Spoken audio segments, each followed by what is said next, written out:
Buenas tardes, querida comunidad de tecnología médica. Bienvenidos hoy día al nuevo ciclo de seminarios del Departamento de Tecnología Médica de la Facultad de Medicina de la Universidad de Chile. Hoy día está con nosotros una colega, Rosana Muñoz. Ya la doctora Rosana Muñoz se incorporó recientemente al Departamento de Tecnología Médica y hoy día está acá para contarnos sobre el desarrollo y regeneración del sistema nervioso en un modelo animal de Xenopus levis, que es una ranita africana, ¿ya? La doctora Rosana Muñoz es profesora asistente del Departamento de Tecnología Médica, tiene un magíster en Ciencias Biológicas de la PUC y es doctora en Ciencias Biológicas también por la misma casa de estudio, ¿ya? Rosana, bienvenida, gracias por acompañarnos hoy día. Gracias, gracias, muy amable. Hola, ¿cómo están? Muchas gracias por estar presentes hoy y en un horario que también es bastante complejo. Voy a compartir pantalla para que podamos iniciar con la charla. Bueno, desde ya agradecer al Departamento de Tecnología Médica por haberme invitado a hacer este seminario, también por haberme permitido la incorporación al departamento. Y bueno, me solicitaron que les contara un poco sobre mi trabajo en lo que desarrollé tanto en mi doctorado como en mi postdoctorado. Y para ello, el título de mi presentación es Desarrollo y Regeneración del Sistema Nervioso Central en Xenopus levis, que es el modelo en el cual yo trabajo. Acá se los presento. La charla de hoy va a ser orientada a dos temas principales, pero quería darles unos pequeños como datos justamente del modelo que por muchos años he trabajado con él y espero seguir trabajando por muchos años más. Y justamente se denomina Xenopus levis, es una rana que en su nombre, diríamos, común, se denomina rana de garras o rana de uñas, y es justamente porque presenta en sus extremidades posteriores 3 uñas en cada pata, en cada extremidad. Y esta ranita tiene muchas características importantes para poder ser un muy buen modelo para poder estudiar. Acá las podemos ver diferenciadas entre ellas. Esta es una hembra, en donde se puede detectar justamente que es una hembra debido a la formación de esta cloaca, que es formada hacia afuera. En este caso, esta hembra ya está en un estadio sexualmente activo debido a la coloración que presenta la cloaca. Por el otro lado, acá podemos observar a un macho en donde su cloaca es hacia adentro, es opuesta a la de la hembra. Y una de las características principales en los machos, primero que son mucho más pequeños, este es un macho bastante más grande de lo que normalmente se observan, pero los machos presentan unas plantillas, unas como almohadillas en sus extremidades anteriores que permiten hacer el abrazo nupcial a esta altura de la hembra para estimularla a la posición de huevos y al mismo tiempo ir fertilizándolos. Pero bueno, esto es una parte muy gruesa para poder hablar de ellos, pero una de las características más impresionantes que a mí me cautivó cuando yo empecé a trabajar con Xenopus fue esto: la sincronicidad con que uno puede llegar a obtener una gran cantidad de embriones.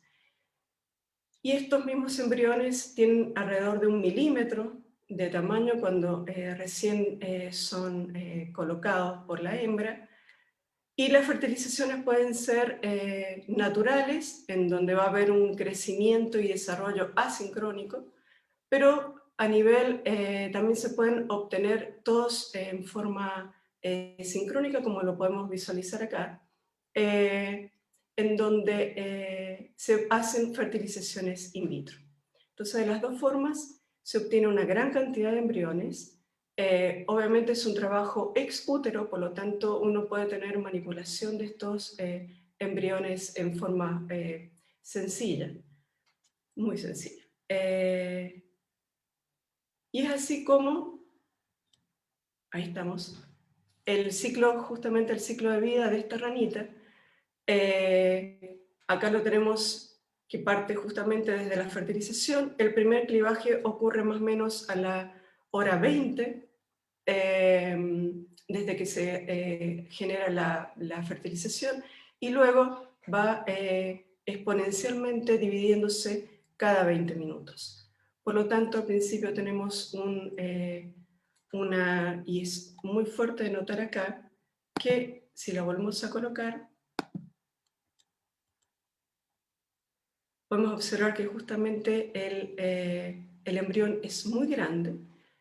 Ahí ustedes pueden ver que es una sola célula, y una vez que arranca, no quiere darme, ahí estamos. Una vez que arrancan, las divisiones son, ahí tenemos un embrión con 4 células tal cual, de acceso muy simple para poder llegar a ellos, ¿sí? Bueno, como les decía, cada clivaje es más o menos cada 20 minutos, y después entramos en un estadio muy importante en el desarrollo de esta ranita, que es la gastrulación, en donde se reorganizan las 3 capas germinales, que es el endodermo, el ectodermo y el mesodermo.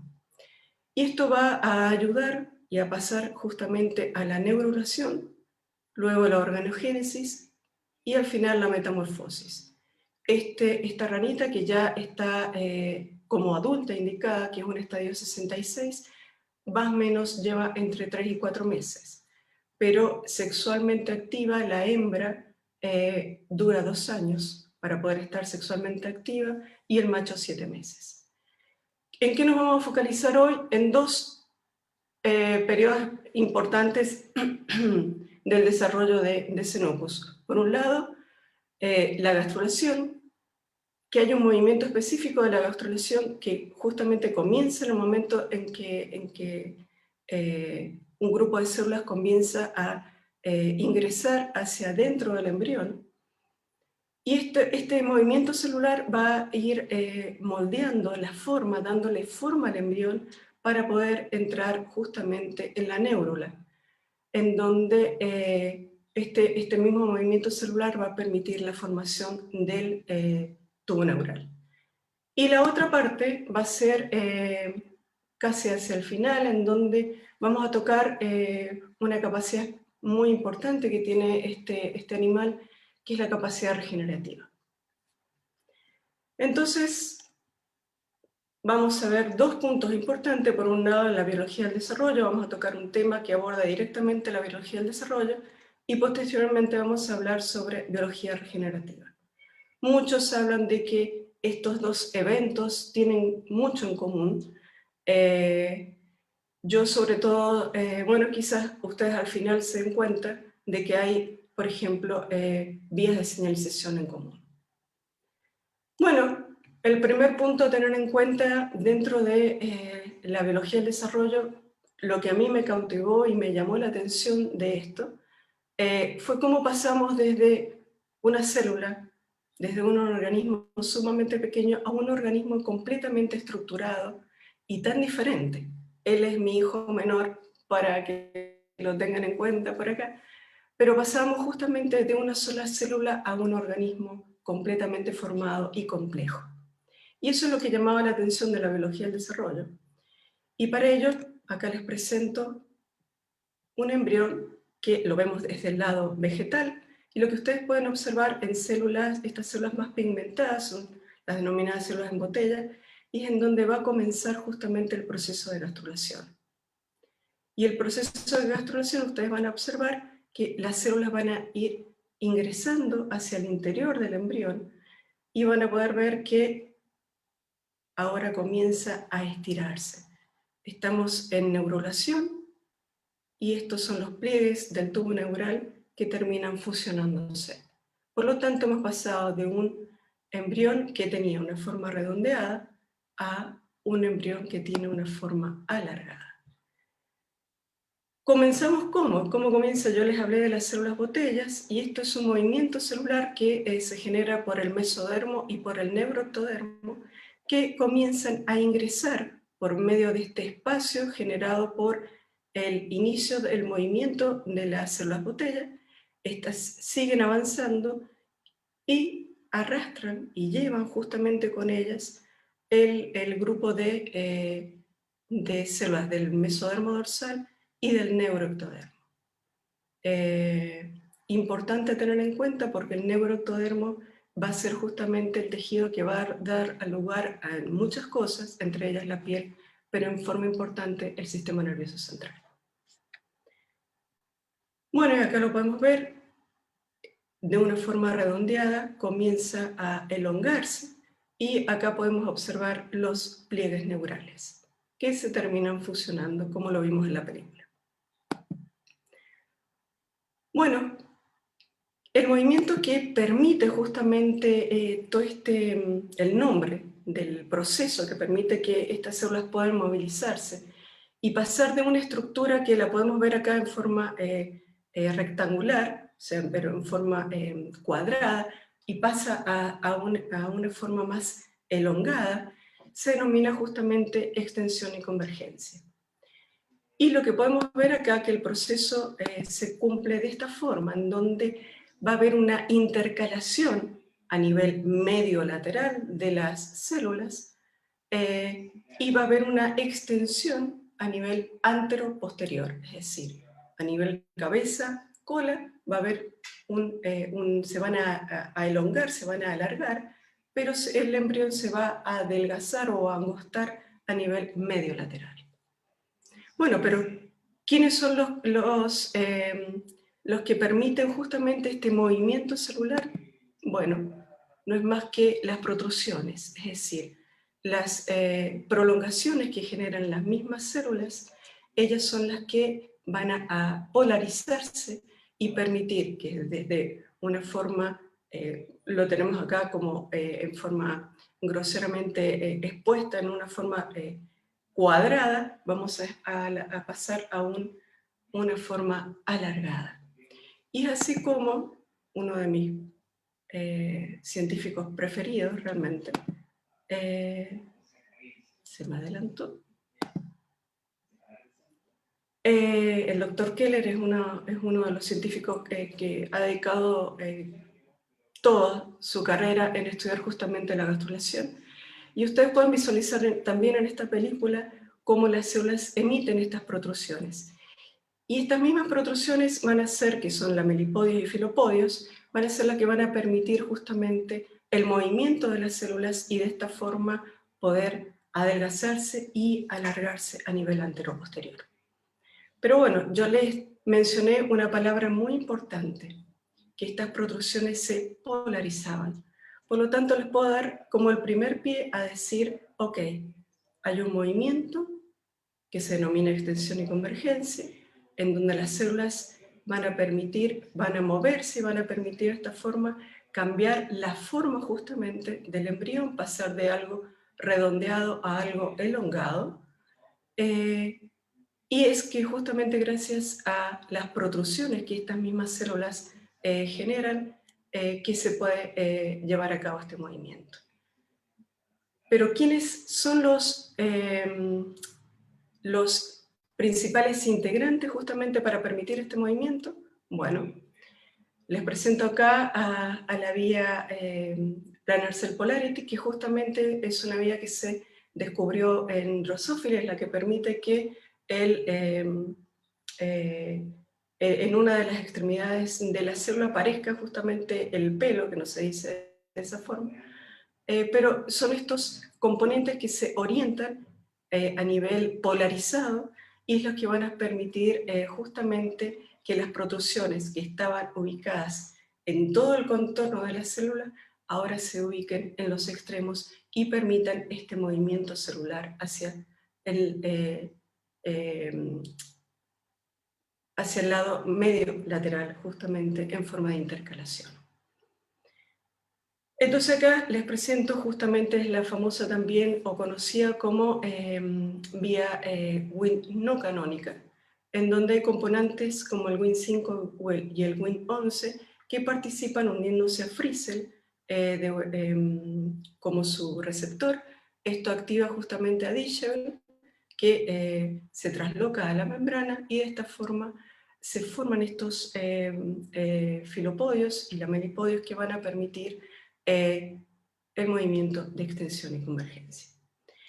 Bueno, acá justamente lo que les había mostrado recién en la película, pero acá Wallingford también, él con un mutante de Disheville, que es esta molécula intracelular, encontró justamente que habían ciertas fallas en el cierre del tubo neural. Ustedes pueden observar que estaban los dos pliegues neurales, como lo habíamos visto en la película anterior, y en este caso los pliegues no logran fusionarse en la parte media.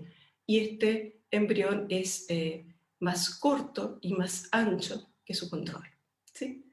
Entonces, teniendo en cuenta esto, nosotros pensamos que nuestro componente, y ahora se los voy a presentar, nuestra molécula con la cual yo trabajé durante mi doctorado, podía llegar a participar en este tipo de eventos. Y es así como llegó a mis manos, y esto se los quería contar así porque yo estuve muchos años trabajando en el laboratorio del doctor Juan Larraín, y una de las cosas que más me llamó la atención y más me estimuló a trabajar en todo esto fue justamente su disponibilidad en decirme, yo acá tengo y te doy, era un Eppendorf que tenía un DNA, y me dijo, esto es Sindecan 4, averigua qué hace. Yo todavía ni siquiera entraba al doctorado, pero eso me incentivó muchísimo, fue como el motor que arrancó todo esto. Y efectivamente Sindecan 4, como ustedes lo pueden ver acá, es transmembrana, esto es una membrana plasmática, es un proteoglicán, en donde tiene cadenas de condroitinsulfato, y estas cadenas van a interactuar con la matriz extracelular. Entonces eso era lo que él me pasó en el Eppendorf. Recuerdo que había sido clonado por Mauricio Moreno en ese tiempo, y empecé a probar, y empecé a trabajar justamente con Sindecan 4. Y Sindecan 4 se encontraba justamente en el momento en donde yo más esperaba, que era justamente ahí. Tenemos el labio dorsal de blastoporro, por donde se genera la entrada de las células del mesodermo y del neuroectodermo hacia el interior del embrión. Y bueno, obviamente estaba ubicado en el neuroectodermo y estaba ubicado en el mesodermo dorsal. Si nosotros lo inyectábamos, encontramos al inyectarlo en embriones de 2 células y en embriones de 4 células, encontramos que tanto en ganancia como en pérdida de función generaba estos fenotipos en donde el cierre del tubo neural no era correcto, habían fallas en el cierre del tubo neural. Acá les presento un oligonucleótido antisentido que se denomina morfolino contra Sindecan 4 en 2 concentraciones diferentes, una mucho más severa que la otra. Pero de todas formas ustedes pueden visualizar que el tubo neural no logra cerrarse en forma correcta. ¿Y por qué? Y acá les muestro esto, que es una hibridación in situ para SOX2, en donde podemos observar un control, que es el número D. Podemos observar acá un morfolino control que se utiliza también, y cuando hemos utilizado un oligonucleótido antisentido contra Sindecan 4, es decir, hacemos un knockdown de Sindecan 4, observan que SOX2, que es un marcador de placa neural, se encuentra mucho más ensanchado. Entonces nuestra placa neural ha sufrido, se observa en forma más ensanchada, y eso es debido a que las células no logran converger ni intercalarse en la parte mediolateral. Por lo tanto, nuestro embrión es más rechoncho y no logra cerrar correctamente el tubo neural. Bueno, yo les comenté que obviamente la la vía Serpronanity era una de las principales vías que tenía que ver en extensión y convergencia. Y empezamos a probar qué es lo que podía estar pasando con esto y si es que Sindecan 4 tenía participación en esta vía. Y es por ello que realizamos ensayos de inyección utilizando, en este caso, un morfolino para Frizzle, que es el receptor, uno de los receptores de esta vía, en donde cuando hacemos pérdida de función para este Frizzle, es decir, Frizzle ya no estaba disponible, observamos justamente que en ausencia del morfolino para Sindecan 4, podíamos tener había una pequeña acción, ya sea tipos suaves o tipos severos. Pero cuando empezamos a hacer desaparecer a Sindecan 4, esto se hacía mucho más evidente. Entonces nos estaba diciendo que de alguna forma podían estar conversando.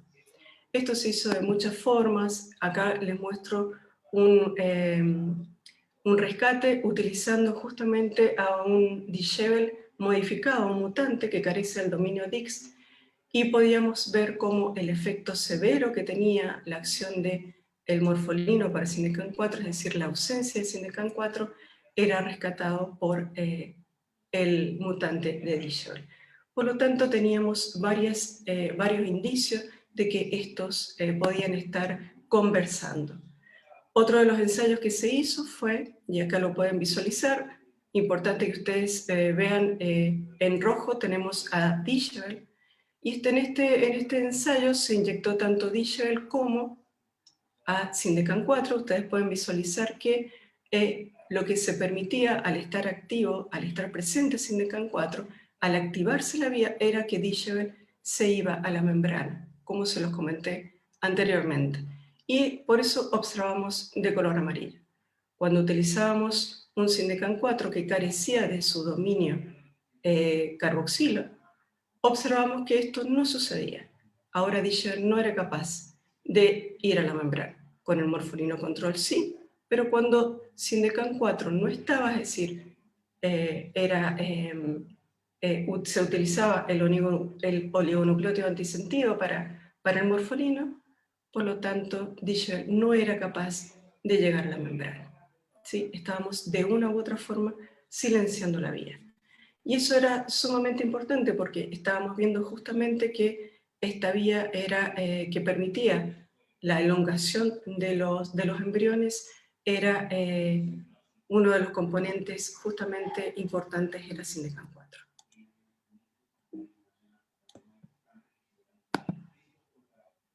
Bueno, y esto se cerró justamente, yo se los he disminuido en 2 o 3 diapos nada más. Pero este trabajo se cerró justamente con este paper, en donde a Sindecan 4 lo ubicaba como parte de la vía PCP, como un componente de tal. Esto después se confirmó en trabajos hechos por la doctora Noelia Escobedo, también del laboratorio, que trabajó justamente con ratones, y ahí vio el juego que tenía, o la conversación que tenía Sindecan con otro correceptor que es estrabismo. Pero de esa forma pudimos confirmar esto. Entonces, ¿cómo concluimos con esto? Que justamente Sindecan estaba presente por medio de vibración in situ en el lugar que nosotros esperábamos, que era justamente en donde las células comenzaban y se movilizaban, y que bueno, por medio de la utilización de que justamente Sindecan 4 era necesario para poder efectuarse este movimiento y esta elongación del embrión, ya que cuando no estaba presente el tubo neural no cerraba correctamente. ¿Sí? Y esto fue en el primer año de mi doctorado. De ahí arrancó otra parte en donde decíamos, bueno, ¿qué pasaba si nosotros agregamos a todo este juego o a esta vía, agregamos otro participante más? Y bueno, y empezamos a trabajar con los ligandos como tal. ¿Qué pasaba si la vía era estimulada por, ya sea por el ligando Win5 o por el ligando Win11, que eran los dos ligandos de esta vía? Y es por ello que encontramos que cuando agregamos Win5, esto era por medio de incubación, observamos que Sindecan4 se apagaba, disminuía. ¿Sí? Esto se evaluó por varias formas. Ustedes pueden ver a nivel de proteínas cómo al agregar Win5, Sindecan decaían los niveles de Sindecan4. Obviamente esto llevó a pensar de que podría haber una degradación y se veía que un ensayo que realizó Loreto, ella trabajaba en células, ella visualizó que en presencia de Win5 el tiempo de vida media que tenía justamente Sindecan4 decaía. Entonces, lo que nos pensamos es decir, ¿qué pasaría? ¿Realmente se estaba degradando o no? Pasaba lo mismo con Win11, al agregar Win11, Sindecan4 caía abruptamente, esto eran en los DMZ, que es la zona justamente por donde las células ingresan hacia el interior del embrión. Y bueno, dijimos, bueno, ¿qué pasa si de una u otra forma bloqueamos la vía? Ya sea por un dominante negativo para Win11 o por un freezer secretado. Entonces de esa forma uno silencia la vía y podíamos observar que al silenciar la vía, Sindecan4 estaba presente.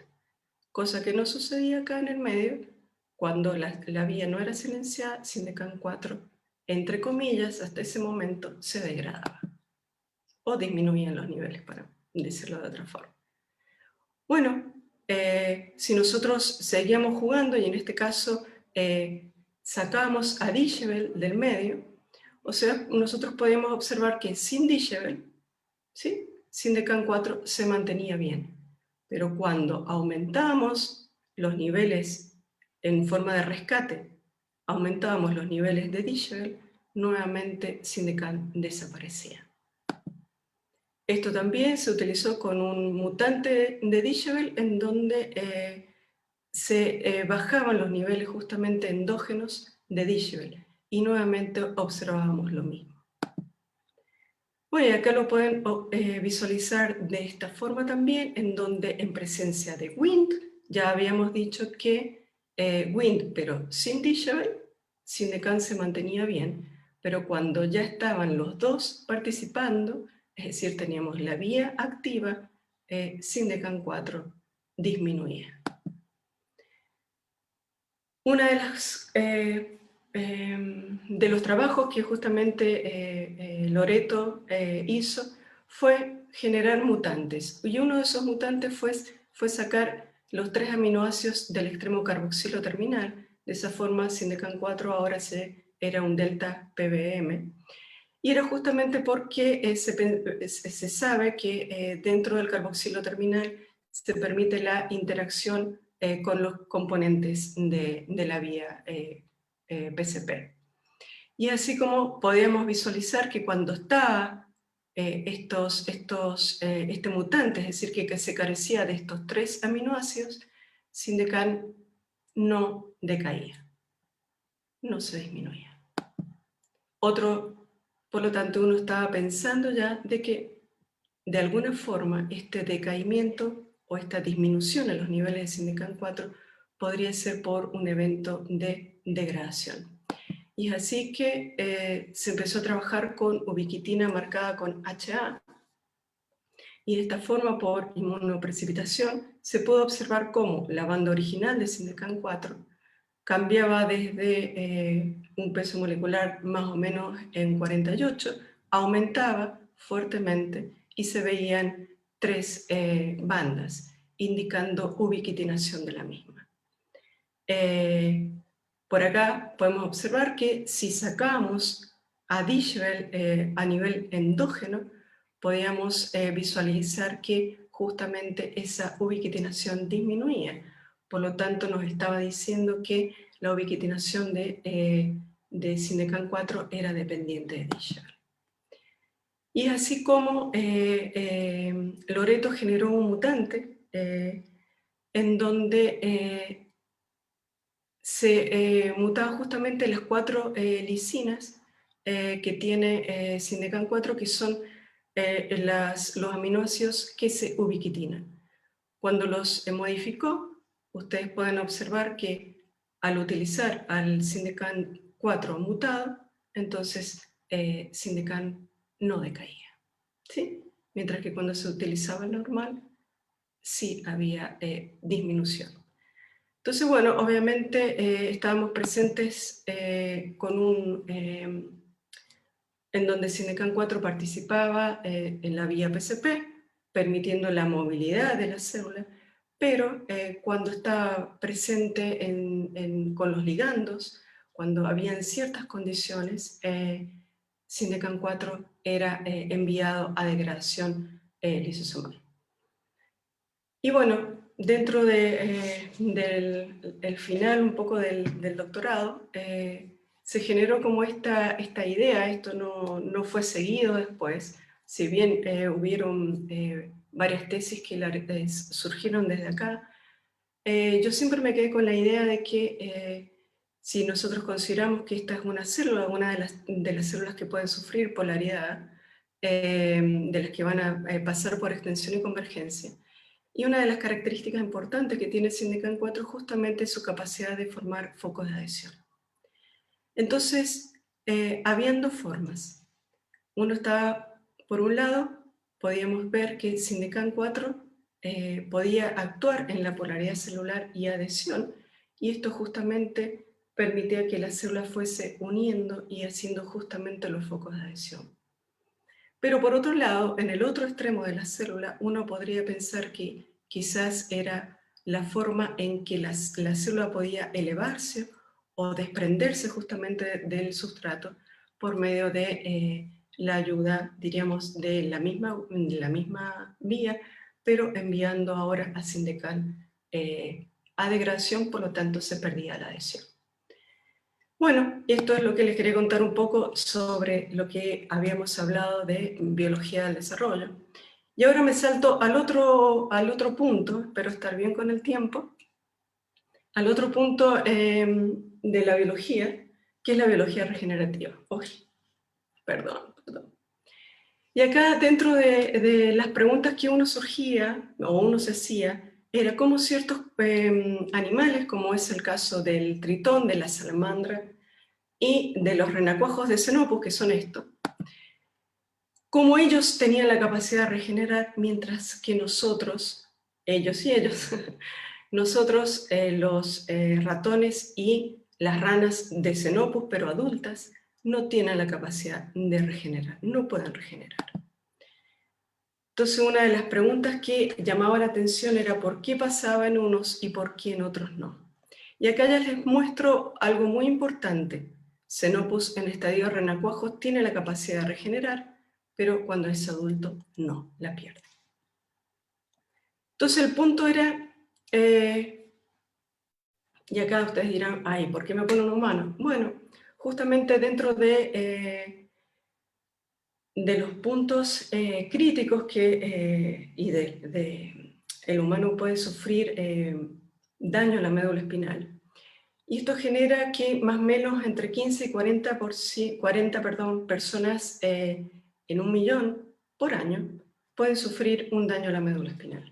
Y este daño puede originarse a distinta altura, ya sea a nivel cervical o a nivel torácico. Eso va a implicar qué tipo de paraplegia va a tener. Entonces ustedes me dirán, bueno, ¿y esto qué tiene que ver? Nosotros no tenemos la capacidad regenerativa. Entonces, el modelo de Xenopus expone esa dualidad, que es lo que yo les comenté al principio, en donde tiene un estadio que no puede, que tiene la capacidad de regenerar, mientras que después de la metamorfosis, esta capacidad se pierde. Y es así entonces como al principio el renacuajo tiene capacidad regenerativa y cuando ya está en un estadio 66, más o menos a los 3 meses desde la fertilización, esta capacidad la pierde. Y es así como, al aumentar la metamorfosis, la regeneración disminuye. Entonces eso es excelente porque justamente esto no es de acá, justamente es lo que va a permitir nosotros poder comparar estadios regenerativos versus estadios no regenerativos. ¿Y cuál es el modelo que empleamos? Justamente el de transección.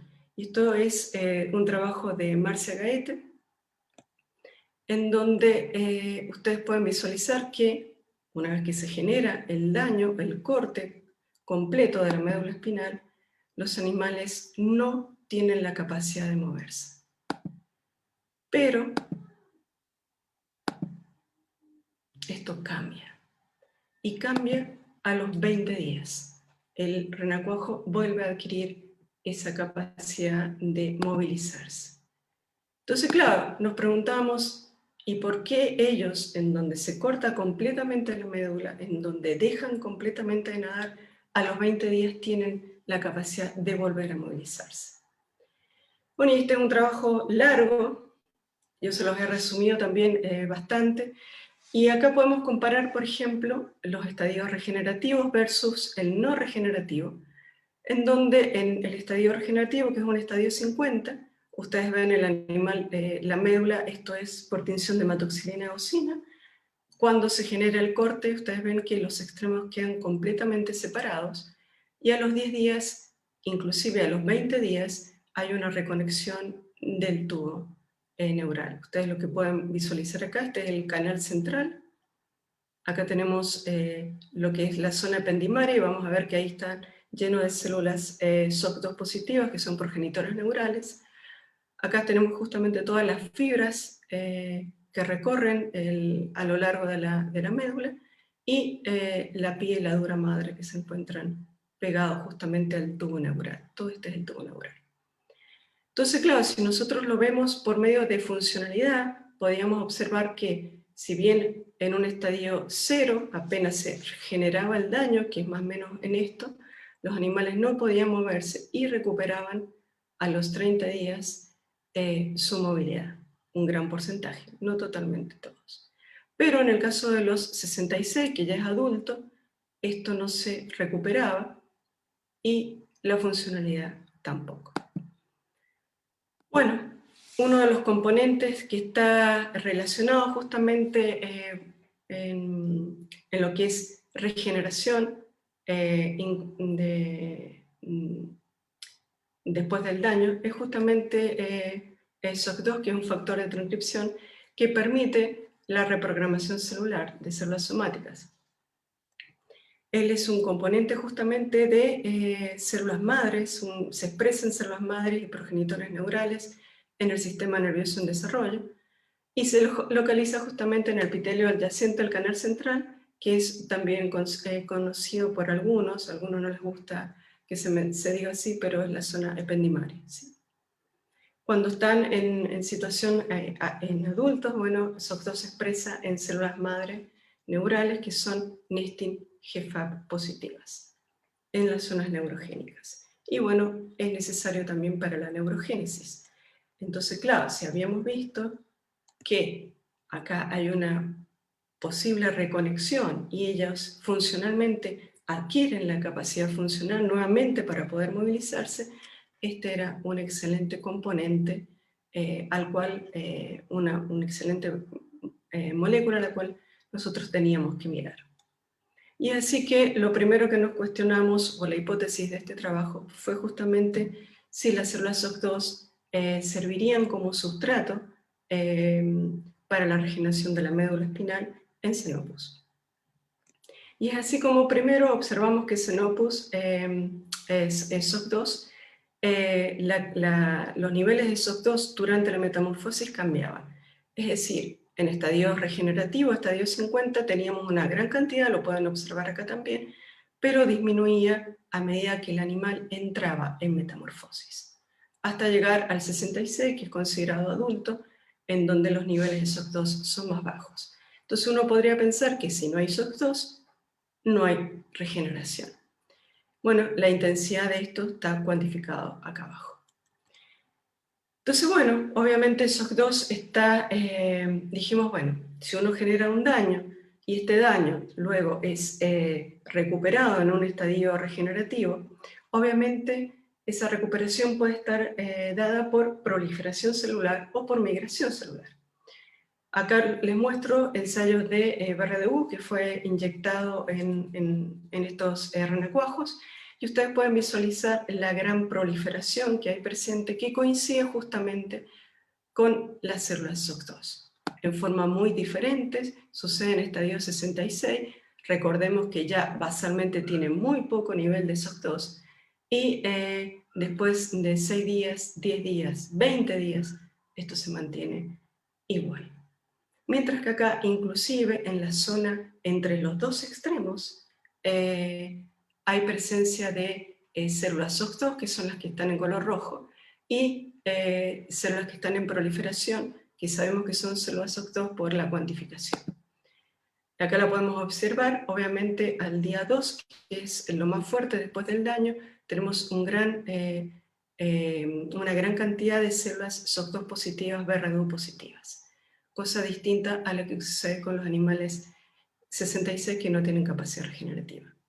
Y bueno, y en la zona de ablación, es decir, en la zona entre los dos extremos dañados, también encontramos un gran número de células SOC2 positivas. Entonces también uno podría llegar a pensar que además de proliferación podría haber migración. Y es así como Gabriela Edwards, en una pasantía que hizo al laboratorio de la doctora Klein en Estados Unidos, trabajó con un promotor para SOX3, GFP, y ella visualizó, y esto también está cuantificado, cómo las células, ella hacía electroporación y después las visualizaba en forma in vivo, y ella podía visualizar al principio, veía las células que estaban marcadas con GFP, que eran las SOX3 positivas. Posteriormente veía cómo se acercaban al extremo cortado, pero también a los 3 días ya visualizaba que estaba entre los dos extremos, ¿sí? Y ustedes lo pueden visualizar a los 7 días. También hay presente entre un extremo y el otro, el rostral y el caudal. Entonces, estábamos diciendo, ok, entonces también quizás teníamos la posibilidad de que las células, por lo menos desde el extremo de ablación, podía llegar y migrar hacia la zona del daño. Bueno, habíamos hablado de que SOC2 era importante en la regeneración de la médula espinal, en la regeneración como tal, pero utilizamos para ello un morfolino, es decir, qué tan necesario era SOC2 justamente para la regeneración de la médula, y para ello se inyectaba este morfolino marcado con lisamina, se inyectaba en la médula espinal y se electroporaba. Eso permitía entonces de que ahora el morfolino era capaz de entrar en las células adyacentes a donde uno inyectó, y luego se procedía justamente al daño, al corte de la médula. Y es así como podíamos obtener animales con daño, pero con la presencia del morfolino. Acá lo pueden visualizar, lo que tenemos son los morfolinos controles que utilizamos, y en este grupo los animales que fueron inyectados con el morfolino para SOX2. Y lo importante que me importa es que se focalicen justamente en los puntos amarillos, que son las células que tienen justamente el morfolino marcado y que tienen SOC2. Y ustedes pueden visualizar que a los 2 días, aún estos son los dos extremos, podemos visualizar que hay un grupo, y está acá aumentado, que todavía presenta justamente el SOC2, y por eso se ve amarillo. El SOC2 por un lado, que es el color verde, y por el otro lado el morfolino, que es, en este caso es el morfolino control, que es el rojo, y por lo tanto se ve la unión de ambos, la superposición que se observa amarilla. Pero esto no sucede cuando se inyecta al morfolino SOC2, en donde a los 2 días ustedes pueden visualizar que ninguna célula es amarilla, es decir, en donde entró el morfolino para SOC2 ya no tenemos SOC2. O sea, el morfolino bloquea, impide la traducción de SOC2. Y acá lo podemos visualizar que bajan los niveles, no bajan completamente, pero sí son suficientes como para, en este ensayo de recuperación o ensayo funcional, podemos visualizar que cuando tenemos el morfolino control, los animales son capaces de nadar después del daño, pero cuando utilizamos el morfolino para Sindecan 4, es decir, silenciamos o disminuimos los niveles de SOC2, estos animales no logran recuperar su nado, es decir, no logran ser funcionales. Esto está también a nivel estadístico, cuantificado. Y bueno, pero también hicimos otra aproximación utilizando un transgénico para SOC2, un dominante negativo para SOC2, y lo que pueden visualizar justamente en rojo, que son los puntitos rojos, que son justamente el grupo de renacuajos que al día 15, después del daño, no tienen la capacidad de recuperar su nado en comparación a sus controles. ¿Sí? Entonces, claro, esto nos estaba diciendo justamente que este daño que se había generado, que se había generado justamente por la transección, en donde hay presencia importante de las células SOC2, pero en el caso de que las células SOC2 estuviesen ausentes, o los niveles de SOC2 estuviesen ausentes por el uso de estos oligonucleótidos antisentido, entonces este renacuajo no tenía la capacidad de restaurar su funcionalidad y su nado, capacidad de nado. Entonces pensamos que, bueno, quizás había neurogénesis en el punto, y se hicieron varias aproximaciones, por un lado in situ para marcadores de neurogénesis como NeuroD y neurogenina, RT-qPCR para neurogenina 3, veíamos que había un aumento en los estadios 50 al día 2 versus el estadio 66 en donde directamente no se encontraba neurogenina. Acá también ustedes pueden ver el aumento tanto de NeuroD como de neurogenina 2 en los animales transectados. Y por último, acá visualizamos que luego de 5 días posterior al corte, hay algunas células que tienen características tipo en neuronas. Esto quedó acá, este trabajo se publicó en el año 2015 con esto, después esto siguió en otras tesis doctorales, pero bueno, es un poco lo que les cuento hasta ahora, ¿sí? Conclusiones, bueno, Xenopus es un excelente modelo justamente para estudiar regeneración. Los niveles de SOC2 son muy elevados en estadio regenerativo, y eso es muy importante para las 2 diapos que les voy a contar después. Hay habilidad, la habilidad esa que tiene las mismas células SOC2 para proliferar van disminuyendo con la metamorfosis en conjunto con la disminución justamente de los niveles de SOC2. Habría una proliferación inicial fuerte de las células SOC2 y la presencia de estas células en el gap podría sugerir que habría una migración hacia el sitio DAN. Esto no fue confirmado después, pero por los ensayos de electroporación con SOX3 la indicación va hacia ese lado. Y bueno, SOX2, bueno, justamente era necesario por el uso de los morfolinos y del transgénico de SOX2, es necesario justamente para la recuperación funcional de la médula espinal luego de un daño.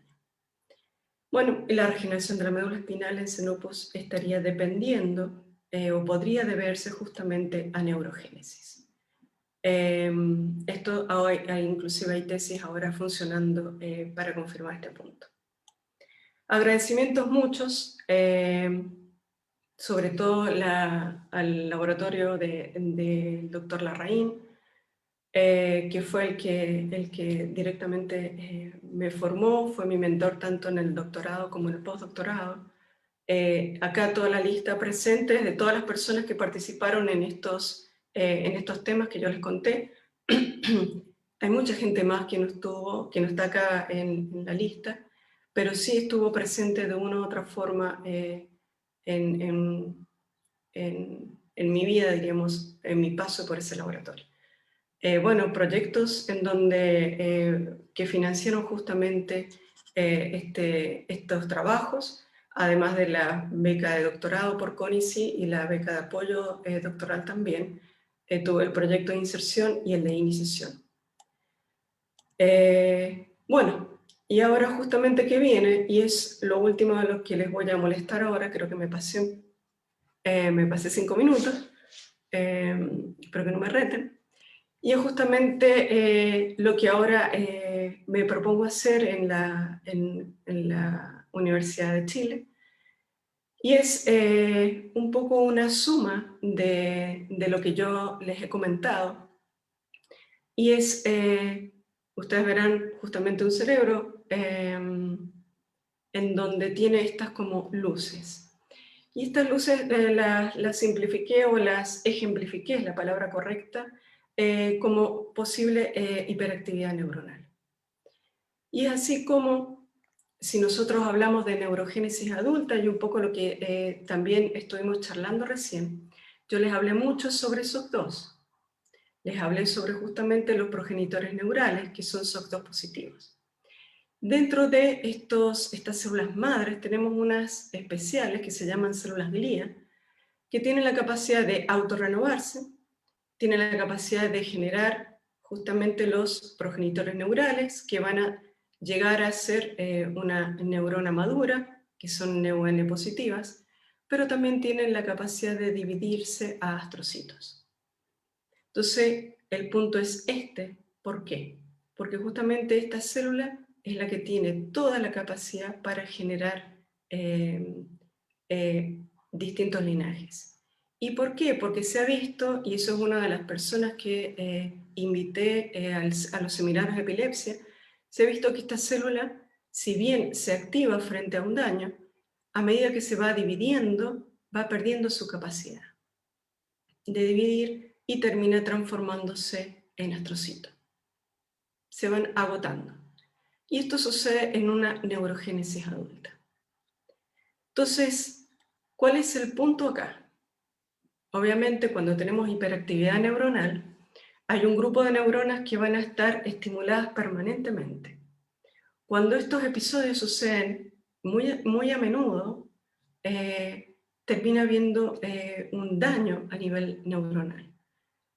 En los ratones, como fue lo que presentó el doctor Encinas hace un tiempo atrás, como en el humano, esto se da directamente en el hipocampo, en las células, son las zonas más afectadas. Y bueno, obviamente hay mucho que estudiar al respecto de eso, pero yo entro acá con una línea de investigación en donde junto un poco mi experiencia pasada, y mi intención es justamente estudiar la neuroregeneración, que es activada por estas células glía, que son estas bien largas, frente a la degeneración causada por una hiperactividad neuronal reiterada, ¿sí? Pero justamente en el sistema nervioso, que es en donde se genera esta hiperactividad, pero el punto importante es en desarrollo. ¿Y por qué en desarrollo? El punto es que la hiperactividad neuronal, cuando se dan varios episodios reiterados, se llega a lo que se conoce como epilepsia, y esta epilepsia generalmente arranca en estadios muy tempranos. Es decir, niños de muy corta edad que empiezan con hiperactividad neuronal terminan siendo adultos con un gran daño a nivel del hipocampo. Por lo tanto, mi intención es poder entender los pasos de la neuroregeneración en el desarrollo, y para eso lo mejor es utilizar un modelo de estudio, porque en humanos no se puede, que es Xenopus.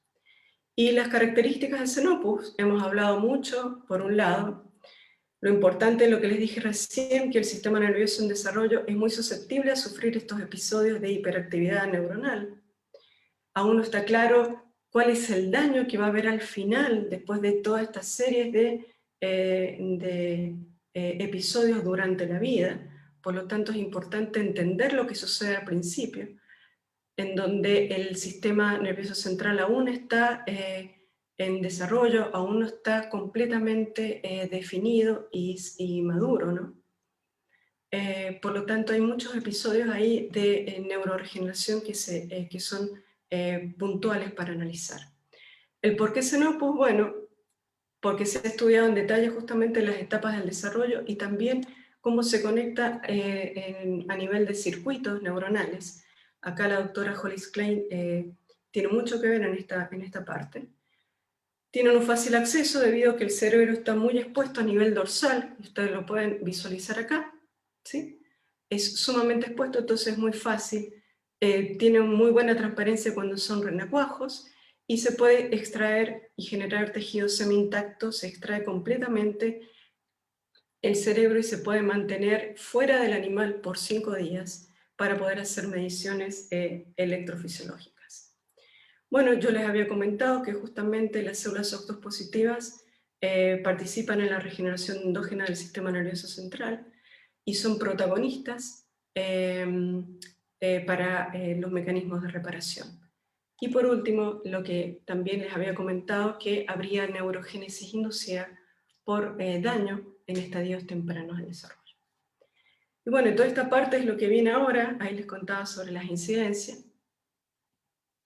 Agradecimientos fuertes justamente al Departamento de Tecnología Médica por haberme aceptado en el departamento como tal y a pesar de que yo entré en abril y que a muchos no conozco, confiaron de esa forma cuando concursé el cargo. Por otro lado, colaboraciones que ya se han ido formando, nacionales, está el doctor Luis Valdés, el doctor Mario Pena, el doctor Barrientos, el doctor Hidalgo, Mauricio Cerda, y en la parte, bueno, los primeros son José Luis Valdés está ligado directamente a una toxina que se está aplicando para evitar los episodios de epilepsia. Tanto el doctor Pena, el doctor Barrientos como el doctor Hidalgo, el apoyo de ellos está dado desde la electrofisiología. Mauricio, o el doctor Mauricio Cerda, por medio de la cuantificación y el estudio justamente de estas células glía. Víctor Víctor Castañeda, para poder hacer seguimiento de estas células SOC2 positivas. Patricio, el doctor Ahumada, está justamente relacionado con toda la parte, tiene mucho manejo a nivel del sistema nervioso y a nivel de manejo de inmunofluorescencias, etc. Redeca me dio el apoyo para poder utilizar sus equipos, y el doctor Larraín, que para poder arrancar me da todo su soporte y apoyo para poder tener mis inicios. Por otro lado, ya tengo 2 colaboraciones a nivel internacional.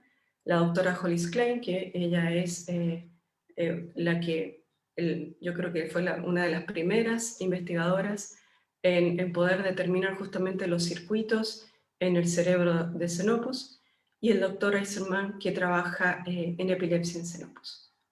Eso, muchas gracias a todos.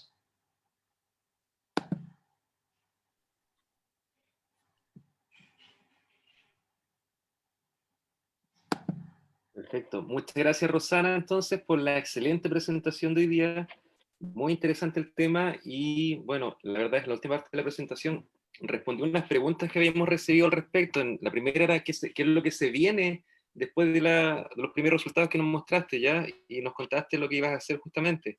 Y la segunda pregunta es, ¿por qué Xenopus levi? Ya, si bien dijiste que tiene bastantes beneficios ese modelo animal, ¿cuáles son las ventajas que se presentan en ese modelo frente a cualquier otro que se pueda estar utilizando y que también tenga la capacidad de generar este tipo de desarrollo o nuevo desarrollo del sistema nervioso central? ¿Por qué Xenopus levi en el fondo? Esa pregunta, bueno, por un lado, tanto la hiperactividad neuronal como la epilepsia, como tal, que es cuando ya está instaurada estas reiteradas hiperactividades que se dan en ciertas zonas del cerebro.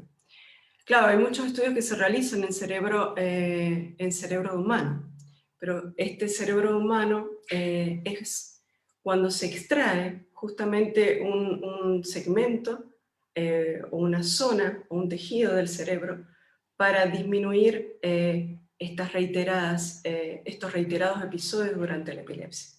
Entonces, claro, esto sucede cuando la persona ya es muy adulta y el daño es muy grande alrededor.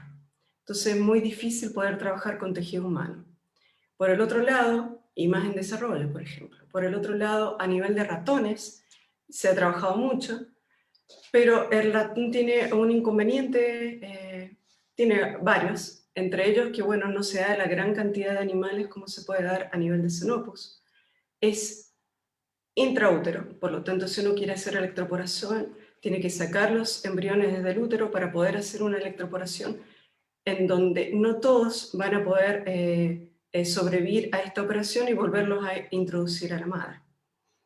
Entonces hay aspectos de transparencia durante el desarrollo, de tener una gran cantidad de animales, de que es ex útero, es decir, fuera del útero se desarrollan, de que tiene una posición muy dorsal y que cuando uno hace la incisión para abrir exponer el cerebro,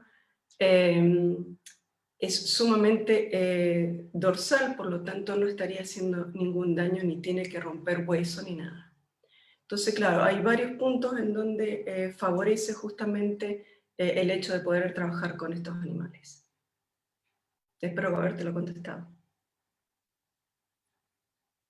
Ahí sí, perfecto. Muchas gracias por la respuesta, Rosana. Y justamente hay otra pregunta de Sara Herbach Escalona. Ella nos consulta a través de las redes sociales qué similitudes hay en los Xenopus con lo que se podría observar en el ser humano, además de que pierden su capacidad regenerativa cuando son adultos.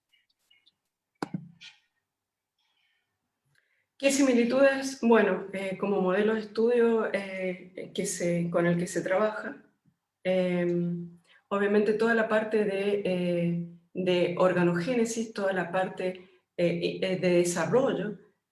Nosotros al principio en la formación de la gastrulación, como les comenté en el primer trabajo, somos todos iguales.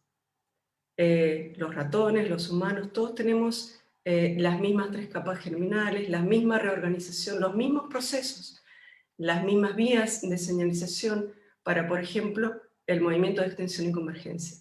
Entonces en eso, tanto los humanos como Xenopus tenemos igualdad en muchos mecanismos, ¿sí? Muchos se orientan más hacia los ratones para trabajar, pero la verdad es que Xenopus es un modelo mucho más económico y también el hecho de que no requiere tantas, para poder operarlo y todo, es un modelo animal que no sufre acciones desde el entorno, por lo tanto cuando uno va a operar, la posibilidad de sobrevivencia es muy alta en comparación, por ejemplo, a ratones. Eso. Perfecto, gracias Rosana de nuevo por la respuesta y con eso entonces damos por finalizado el seminario, no hay más preguntas en las redes sociales. Te queremos agradecer nuevamente, Rosana, por acompañarnos hoy día con el muy interesante tema que acabas de exponer. Y un par de avisos. Entonces, para la próxima ocasión donde nosotros nos reunamos, tenemos un seminario de extensión que es sobre educación en pandemia, el próximo viernes 20 de noviembre a la misma hora. ¿Ya? Entonces nos esperamos ahí. Ese seminario está siendo coordinado por el profesor Patricio Bustamante y como siempre son súper interesantes los temas que nos traen. Entonces quiero agradecer nuevamente a Rosana y un agradecimiento especial también para Víctor Castañeda, quien es la persona que está haciendo todo esto posible también. Sin él no podríamos estar transmitiendo. Entonces muchas gracias a todos. Espero que les haya gustado mucho el seminario de hoy y nos vemos entonces en 2 semanitas más. Que Gracias, mi tengan un amor. excelente día. Bye.